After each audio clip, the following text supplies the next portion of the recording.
Hi everyone, this is Farhana and welcome to my channel Create and Leave FNJ. আজকের recipe লেবুর পাতা দিয়ে রুই মাছ অথবা যে কোনো মাছ রান্না। দর্শক, আপনারা যারা লেবুর সুঘ্রাণ পছন্দ করেন কিন্তু টক তরকারি পছন্দ করেন না, আজকের রেসিপি তাদের জন্য। শুরু করছি মূল রান্না। চুলার মাঝারি আঁচে মাছ ভাজার তেল 3 টেবিল চামচ পরিমাণ নিয়েছি। এতে দিয়ে দিয়েছি পেঁয়াজ কুচি 1 কাপের 3 ভাগের 2 ভাগ, ছিটিয়ে দিয়েছি লবণ 1 চা চামচ। চুলার মাঝারি আঁচে পেঁয়াজ হালকা বাদামি করে ভেজে নেব। 5 মিনিট পরে পেঁয়াজ হালকা বাদামি রং ধারণ করা শুরু করেছে।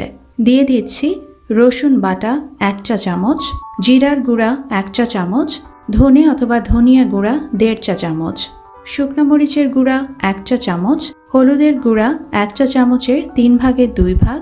মশলা রাখার পাত্র ধুয়ে 3 টেবিল চামচ পরিমাণের পানি দিয়ে দিচ্ছি।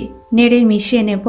ঢাকনা দিয়ে ঢেকে চুলার আঁচ সর্বনিম্ন করে রান্না করব 5 মিনিটের জন্য।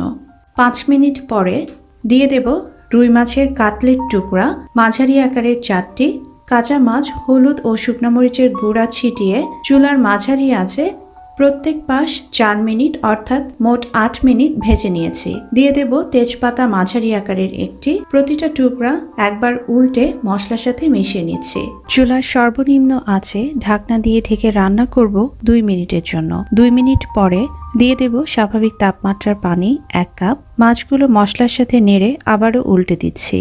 দিয়ে দেব লেবুর সবুজ পাতা মাঝারি আকারে 2টি, আস্ত কাঁচামরিচ ছোট আকারের 4টি। আলতো করে নেড়ে মাছ ঝোলের সাথে মিশিয়ে নিচ্ছি। চুলার আঁচ মাঝারি ও সর্বনিম্নের মাঝামাঝি করে ঢাকনা দিয়ে ঢেকে রান্না করব 7 মিনিটের জন্য। 7 মিনিট পরে ঝোল এরকম মাঝারি গাঢ় হলে ভালো হয়। পেঁয়াজ একটু আধা গলানো হলে খেতে দারুণ লাগে। ছিটিয়ে দিচ্ছি জিরার গুঁড়া অর্ধেক চা চামচ। ঢাকনা দিয়ে ঢেকে চুলার আঁচ সর্বনিম্ন করে 2 মিনিট রান্না করব। 2 মিনিট পরে লেবুর টক স্বাদ ছাড়াই শুধু লেবুর সুঘ্রাণে ভরপুর খুবই চমৎকার সুস্বাদু একটি রেসিপি তৈরি হয়ে গেল। যদি রেসিপিটি ভালো লেগে থাকে তাহলে অবশ্যই তৈরি করবেন, সবাইকে নিয়ে একসাথে উপভোগ করবেন। সবাই ভালো থাকবেন, সুস্থ থাকবেন। আল্লাহ হাফেজ।